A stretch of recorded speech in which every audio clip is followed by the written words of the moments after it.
నమస్తే. Welcome to sakshieducation.com. నేను శరణ్య. వైద్య విద్యను అభ్యసించాలని కోరుకునే ఔత్సాహికులకు శుభవార్త. కేంద్ర ప్రభుత్వం వైద్య విద్యను ప్రజల్లోకి మరింత అందుబాటులోకి తీసుకెళ్లేందుకు సంకల్పించుకుంది.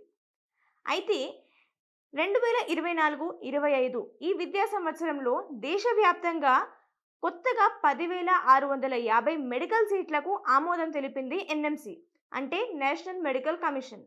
అంతేకాకుండా కొత్తగా 41 మెడికల్ కాలేజీలు కూడా రాబోతున్నట్టు ప్రకటించింది. దీంతో దేశవ్యాప్తంగా మెడికల్ కాలేజీల సంఖ్య 816కు చేరుకోనుంది. అంతేకాకుండా రాబోయే 5 ఏళ్లలో మొత్తం 75,000కు పైగా మెడికల్ సీట్లు రానున్నట్లు గత సంవత్సరం స్వాతంత్ర దినోత్సవం సందర్భంగా దేశ ప్రధాని నరేంద్ర మోదీ ప్రకటించారు. ఈ విషయం మనకు తెలిసిందే. అయితే కేంద్ర ప్రభుత్వం సంకల్పించుకున్న విధంగా తాజాగా మెడికల్ సీట్లకు ఆమోదం లభించింది.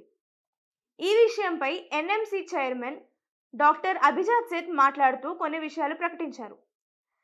ఇందులో యూజీ మెడికల్ సీట్ల విస్తరణకు వైద్య కళాశాలల నుంచి మొత్తం 170 దరఖాస్తులు వచ్చాయి.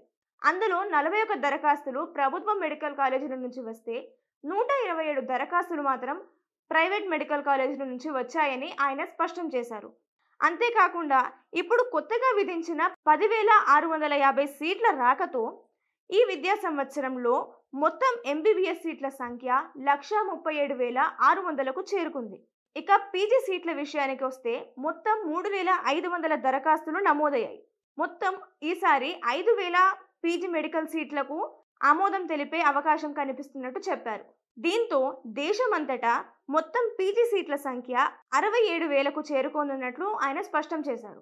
ఈ ఏడాది మొత్తంగా 15,000 యూజీ పీజీ సీట్లు కొత్తగా అందుబాటులోకి రానున్నట్లు ఆయన ఈ నేపథ్యంలో స్పష్టం చేశారు.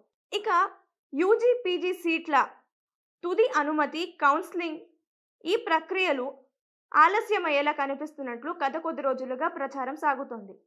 అయితే అభ్యర్థులు ఈ విషయంపై ఏమాత్రం ఆందోళన చెందాల్సిన అవసరం లేదని, ఎటువంటి పరిస్థితి అయినా నిర్దేశిత సమయంలోనే ఈ ప్రక్రియ ముగుస్తుందని అధికారులు చెబుతున్నారు.